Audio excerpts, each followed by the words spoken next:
होते तर मुघली अन्याय, अत्याचार, कपटाचं राजकारण आणि त्या राजकारणातून घडलेली अमानवीय हत्या असे त्या मातेनं आपले 5 पुत्र गमावलेले होते। तरी सुद्धा या मातेनं जेव्हा गर्भामध्ये चाहूल लागली शिवबांची, तेव्हाच कल्पना करून ठेवली की माझ्या पोटी हा बाळ शिवबा जन्माला येणार आणि हा बाळ शिवबा अवघ्या जनांचं ह्या मुघली अत्याचारापासून सगळ्यांना मुक्त करणार। आणि या माऊलीनं नुसता विचार करून थांबली नाही, तर प्रत्यक्षात कारवाई सुद्धा त्यांनी तशी चालू केली। मग प्रत्यक्ष कारवाईमध्ये काय काय गोष्टी येतात, जसं आपल्याला एखाद्या बाळाला घडवायचं असेल त्यासाठी आपल्या मनामध्ये आधी तसे विचार निर्माण होणं गरजेचं आहे, विचारानंतर येते ती कृती। तसंच ह्या माऊलीनं शिवबांना अगदी रामायण महाभारतामधल्या थोर महापुरुषांच्या कथा सांगितल्या।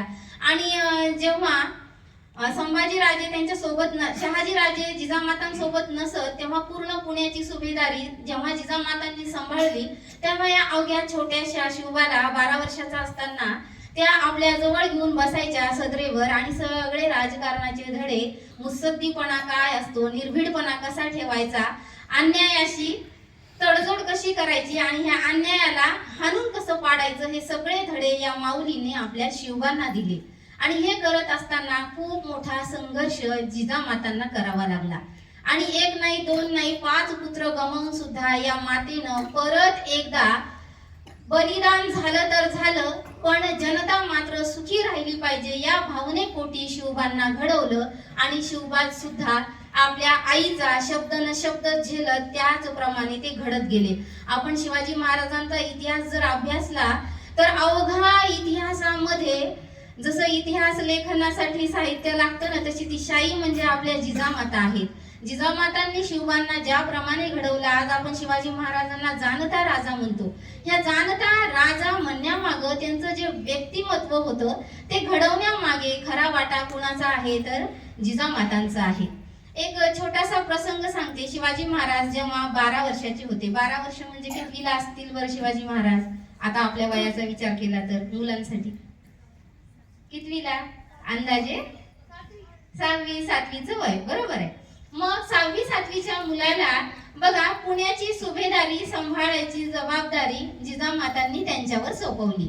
आणि मग ही सुभेदारी सांभाळताना काय काय गोष्टी करावी लागतात, तेव्हा नेमका दुष्काळ होता आणि ह्या दुष्काळाच्या परिस्थितीमध्ये सगळ्या रयतेला सांभाळून नेणं, त्यांचं संगोपन करणं, कोणाला काय हवं नको ते पाहणं, थोडक्यात काय तर सुभेदारीचा पूर्णपणे अगदी चोखरित्या व्यवस्था लावणं याची जबाबदारी शिवबांवर होती अवघ्या वयाच्या 12व्या वर्षी। आणि मग हा कारभार चांगल्या रीतीने पार पाडण्यासाठी काही आर्थिक तरतूद लागते, पैसा लागतो ना सगळ्या गोष्टीला। मग जिजामाता त्यांना ठराविक रक्कम त्यांच्या हाती देत होत्या। त्या काळातलं जे काही चलन असेल ते ठराविक त्यांच्या हाती असायचं आणि त्यांना मग ते पूर्ण जनता सांभाळत जे काही हिशोब असेल तो जिजामातांना द्यावा लागायचा।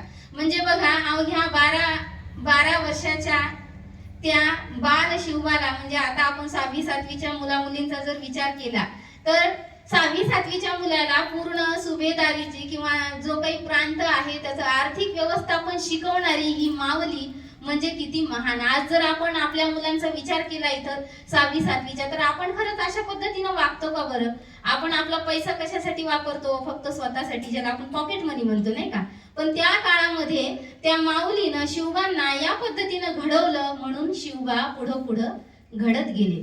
आणि आपणही कुठेतरी असा आदर्श घेणं नितांत गरजेचं आहे।